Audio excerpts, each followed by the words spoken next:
Assalamualaikum warahmatullahi wabarakatuh. Perkenalkan, nama saya Jeffrey Salet Stefani, NPM 23050002. Saya berasal dari Universitas Profesor Dr. Hazairin dari Fakultas Ilmu Sosial dan Ilmu Politik. Baiklah, di sini saya akan menjelaskan buku tentang kebijakan publik, teori dan praktik yang ditulis oleh Bapak Budi Mandala Putra, SIP MSI, pada bab 3 yang berjudul Siklus Kebijakan Publik. A. Pendahuluan. Siklus kebijakan publik dapat dianalogikan dengan proses pengembangan perangkat lunak. Pengembangan perangkat lunak terdiri dari berbagai tahapan yang saling mempengaruhi dan berulang untuk mencapai hasil optimal. Tahap pertama, identifikasi masalah publik, menyerupai pengumpulan kebutuhan pengguna dalam pengembangan perangkat lunak, di mana masalah diidentifikasi dan dipahami dengan jelas. B. Tahap-tahap dalam siklus kebijakan publik. Ada beberapa versi tahapan siklus kebijakan publik menurut para pakar yang dijelaskan secara komprehensif. Yang pertama, versi D. Menurut Thomas D, siklus kebijakan publik terdiri dari 6 tahapan utama, yaitu A. Identifikasi masalah. Masalah publik diidentifikasi melalui berbagai sumber seperti laporan media, aduan masyarakat, dan penelitian akademis. Sebagai contoh, meningkatnya kasus penyakit menular yang mendorong pemerintah untuk mengkaji ulang kebijakan kesehatan. B. Agenda setting. Masalah yang telah diidentifikasi kemudian diprioritaskan untuk masuk dalam agenda kebijakan pemerintah. Sebagai contohnya, masalah penyakit menular dimasukkan dalam agenda kebijakan kesehatan nasional. Yang C. Formulasi kebijakan, alternatif solusi dirumuskan dan dianalisis untuk menemukan solusi terbaik. Sebagai contohnya, pemerintah mempertimbangkan berbagai kebijakan seperti program vaksinasi massal dan kampanye kesadaran kesehatan. D. Adopsi kebijakan.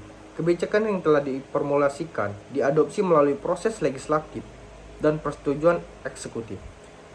Sebagai contoh, undang-undang baru tentang program vaksinasi massal disahkan oleh parlemen. Implementasi kebijakan. Kebijakan yang telah diadopsi diterapkan melalui program-program dan kegiatan konkret. Sebagai contohnya, program vaksinasi massal diimplementasikan di seluruh wilayah negara. F. Evaluasi kebijakan. Efektivitas kebijakan dievaluasi untuk mengetahui apakah tujuan kebijakan tercapai dan dampaknya terhadap masyarakat. Sebagai contohnya, efektivitas program vaksinasi massal dalam mengurangi kasus penyakit menular dievaluasi. Kedua versi Anderson, tahun 2014. James E. Anderson menggambarkan siklus kebijakan publik sebagai berikut. Yang pertama, perumusan agenda. Masalah-masalah diidentifikasi dan diprioritaskan untuk ditangani. Sebagai contohnya, terjadinya peningkatan kasus seperti penyakit menular yang mendorong pemerintah untuk merumuskan kebijakan kesehatan baru. B. Perumusan kebijakan. Alternatif solusi disusun dan dianalisis. Sebagai contoh, pemerintah mempertimbangkan berbagai kebijakan seperti program vaksinasi massal dan kampanye kesadaran kesehatan. C. Adopsi kebijakan. Kebijakan yang telah disusun disetujui dan diadopsi oleh badan legislatif dan eksekutif. Sebagai contoh, disahkannya undang-undang tentang program vaksinasi massal. D. Implementasi kebijakan. Kebijakan yang telah diadopsi dilaksanakan melalui berbagai program dan kegiatan. Sebagai contohnya, program vaksinasi massal diterapkan di seluruh wilayah negara. E. Evaluasi kebijakan. Kebijakan yang telah dilaksanakan dievaluasi untuk menilai efektivitas dan dampaknya. Sebagai contohnya, program vaksinasi massal dievaluasi untuk melihat sejauh mana program tersebut berhasil mengurangi kasus penyakit menular. Yang ketiga, versi Hotland dan Rams, tahun 2003. Michael Hotland dan Mr. Rams menjelaskan siklus kebijakan publik dalam 5 tahapan. Tahapan pertama yaitu identifikasi masalah.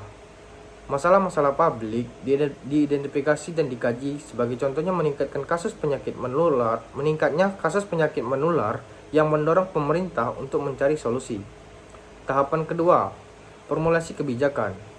Alternatif-alternatif kebijakan dirumuskan dan dianalisis. Sebagai contoh, pemerintah mempertimbangkan berbagai kebijakan seperti program vaksinasi massal dan kampanye kesadaran kesehatan.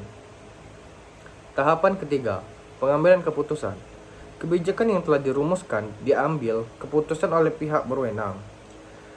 Sebagai contohnya, disahkannya undang-undang tentang program vaksinasi massal. Tahapan keempat, implementasi kebijakan. Kebijakan yang telah disetujui dilaksanakan melalui berbagai program dan kegiatan. Sebagai contohnya, program vaksinasi massal dilaksanakan di seluruh wilayah negara. Evaluasi kebijakan. Tahapan kelima, evaluasi kebijakan. Kebijakan yang telah dilaksanakan dievaluasi untuk menilai keberhasilan dan dampaknya. Contohnya adalah evaluasi program vaksinasi massal untuk menilai sejauh mana program tersebut berhasil mengurangi kasus penyakit menular. Yang keempat, versi Dunn tahun 2016. William N. Dunn menjelaskan siklus kebijakan publik dalam 6 tahapan. Tahapan pertama yaitu menyusun agenda. Masalah-masalah diidentifikasi dan dimasukkan dalam agenda kebijakan. Contohnya adalah isu kesehatan masyarakat seperti tingginya angka penyakit menular. Tahapan kedua, formulasi kebijakan. Alternatif solusi dirumuskan dan dianalisis. Sebagai contohnya, pemerintah mempertimbangkan kebijakan seperti program vaksinasi massal dan kampanye kesadaran kesehatan. Tahapan ketiga, adopsi kebijakan. Kebijakan yang telah dirumuskan disetujui oleh badan legislatif dan eksekutif. Contohnya adalah pengesahan undang-undang tentang program vaksinasi massal. Yang keempat, tahapan keempat, implementasi kebijakan. Kebijakan yang telah diadopsi diterapkan melalui program konkret. Sebagai contohnya, pelaksanaan program vaksinasi massal di seluruh wilayah negara. Tahapan kelima, pemantauan dan evaluasi.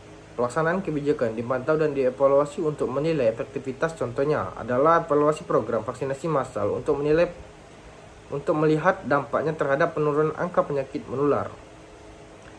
Tahapan keenam, perbaikan kebijakan. Hasil evaluasi digunakan untuk memperbaiki kebijakan yang ada atau merumuskan kebijakan baru. Contohnya adalah penyesuaian program vaksinasi massal berdasarkan temuan evaluasi untuk meningkatkan aktivitasnya. Yang kelima, versi Sabatier dan Jenkins-Smith. Paul A. Sabatier dan Hank Jenkins-Smith memperkenalkan model siklus kebijakan yang mencakup 6 tahapan. Tahapan pertama yaitu identifikasi masalah. Masalah-masalah publik diidentifikasi dan diprioritaskan. Contohnya adalah meningkatnya kasus penyakit menular yang mendorong pemerintah untuk bertindak. Perumusan kebijakan. Tahapan kedua, perumusan kebijakan. Alternatif disolusi disusun dan dianalisis. Contohnya adalah pemerintah mempertimbangkan berbagai kebijakan seperti program vaksinasi massal dan kampanye kesadaran kesehatan. Yang ketiga, adopsi kebijakan. Kebijakan yang telah dirumuskan disetujui dan diadopsi oleh pihak berwenang. Sebagai contoh, pengesahan undang-undang tentang program vaksinasi massal. Tahapan keempat yaitu implementasi kebijakan. Kebijakan yang telah diadopsi dilaksanakan melalui program-program dan kegiatan konkret. Sebagai contohnya, pelaksanaan program vaksinasi massal di seluruh wilayah negara. Tahapan kelima, evaluasi kebijakan. Efektivitas kebijakan dievaluasi untuk mengetahui apakah tujuan kebijakan tercapai dan dampaknya terhadap masyarakat. Contohnya adalah evaluasi program vaksinasi massal untuk menilai sejauh mana program tersebut berhasil mengurangi kasus penyakit menular. Tahapan keenam, penyesuaian kebijakan. Berdasarkan hasil evaluasi, kebijakan yang ada diperbaiki atau kebijakan baru dirumuskan. Sebagai contohnya, penyesuaian program vaksinasi massal berdasarkan temuan evaluasi untuk meningkatkan aktivitasnya. C. Peran aktor dalam siklus kebijakan. Peran aktor dalam siklus kebijakan sangat penting karena mereka berkontribusi dalam setiap tahap siklus kebijakan. Yang pertama, pemerintah. A. Legislatif. Lembaga legislatif seperti DPR di Indonesia berperan dalam pembuatan undang-undang dan kebijakan yang menjadi dasar hukum bagi pelaksanaan kebijakan publik. Contohnya, pengesahan Undang-Undang Cipta Kerja yang bertujuan untuk meningkatkan investasi dan penciptaan lapangan kerja. Yang B, eksekutif. Lembaga eksekutif termasuk presiden, kementerian, dan lembaga pemerintahan lainnya bertanggung jawab atas implementasi kebijakan publik. Mereka juga dapat merumuskan kebijakan berdasarkan mandat yang diberikan oleh legislatif dan melaksanakan kebijakan tersebut melalui berbagai program dan inisiatif, sebagai contohnya pelaksanaan program Kartu Prakerja untuk meningkatkan keterampilan kerja masyarakat. C. Yudikatif. Lembaga yudikatif berperan dalam menafsirkan dan menegakkan hukum termasuk kebijakan publik. Contohnya adalah Mahkamah Konstitusi yang menguji konstitusionalitas undang-undang yang diterapkan. 2. Aktor non-pemerintah. A. Organisasi non-pemerintah atau LSM. LSM berperan dalam mengadvokasi isu-isu tertentu, memberikan pelayanan langsung kepada masyarakat. Contohnya adalah LSM lingkungan yang mengadvokasikan kebijakan perlindungan hutan dan keanekaragaman hayati.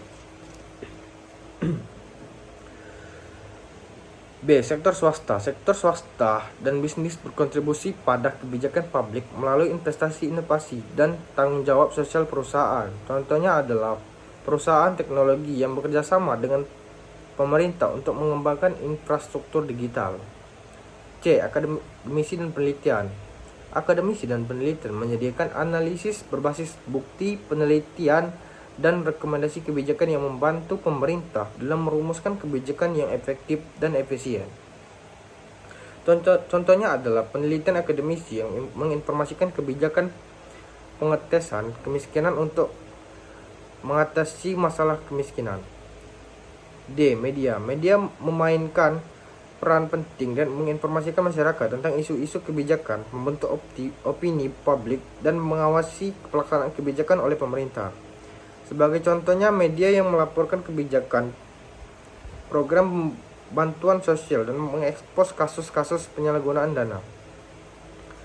E. Masyarakat sipil. Kelompok masyarakat sipil termasuk komunitas lokal dan individu berpartisipasi dalam proses kebijakan melalui partisipasi publik, aksi kolektif, dan penyampaian aspirasi kepada pembuat kebijakan. Sebagai contohnya, gerakan sosial yang mendorong perubahan kebijakan pendidikan yang lebih infrastruktur dan adil. D. Siklus kebijakan publik di berbagai negara. Yang pertama, di Amerika, siklus kebijakan publik sangat dipengaruhi oleh sistem pemerintah federal dan adanya checks dan balance antara cabang eksekutif, legislatif, dan yudikatif. Contohnya adalah perumusan dan implementasi Affordable Care Act atau yang disingkat dengan ECE yang melibatkan berbagai aktor termasuk pemerintah federal, negara bagian, LSM, dan sektor swasta. Yang kedua, Inggris. Di Inggris, sistem pemerintahan parlemen mempengaruhi siklus kebijakan publik. Contoh konkretnya adalah pengembangan kebijakan National Health Service atau NHS yang melibatkan konsultasi publik luas dan kerjasama antara berbagai lembaga pemerintah dan profesional kesehatan. Yang ketiga, di Australia. Di Australia, kebijakan publik seringkali dipengaruhi oleh model pemerintahan federal dengan peran besar negara bagian. Contoh konkret adalah kebijakan pendidikan yang dikelola oleh negara bagian dengan panduan umum dari pemerintah federal. Yang keempat, Jerman. Di Jerman, sistem kebijakan publik dipengaruhi oleh model pemerintahan federal dan sosial ekonomi pasar. Contoh konkretnya adalah kebijakan energi terbarukan yang dikenal sebagai Energiewende yang melibatkan kerjasama antara pemerintah federal, negara bagian, sektor swasta, dan masyarakat sipil. Jepang. Di Jepang, kebijakan publik seringkali dipengaruhi oleh budaya, konsensus, dan peran besar birokrasi. Contoh konkret adalah kebijakan mitigasi bencana yang melibatkan berbagai lembaga pemerintah. 6. Afrika Selatan. Di Afrika Selatan, kebijakan publik dipengaruhi oleh sejarah apartheid dan upaya untuk mencapai keadilan sosial. Contoh konkretnya adalah kebijakan pembangunan perumusan bagi masyarakat miskin yang melibatkan pemerintah, LSM, dan komunitas lokal. Penutup. Bab ini telah memberikan tinjauan mendalam mengenai siklus kebijakan publik, memulai dari identifikasi masalah hingga evaluasi dan penyesuaian kebijakan. Dengan menggunakan analogi pengembangan perangkat lunak, kita dapat memahami bahwa siklus kebijakan publik adalah proses berkelanjutan yang berusaha mencapai solusi optimal untuk masalah publik. Itu saja teman-teman yang dapat saya sampaikan. Bila ada kurangan saya mohon maaf, kepada Tuhan saya mohon ampun. Billahi taufiq wal hidayah. Wassalamualaikum warahmatullahi wabarakatuh.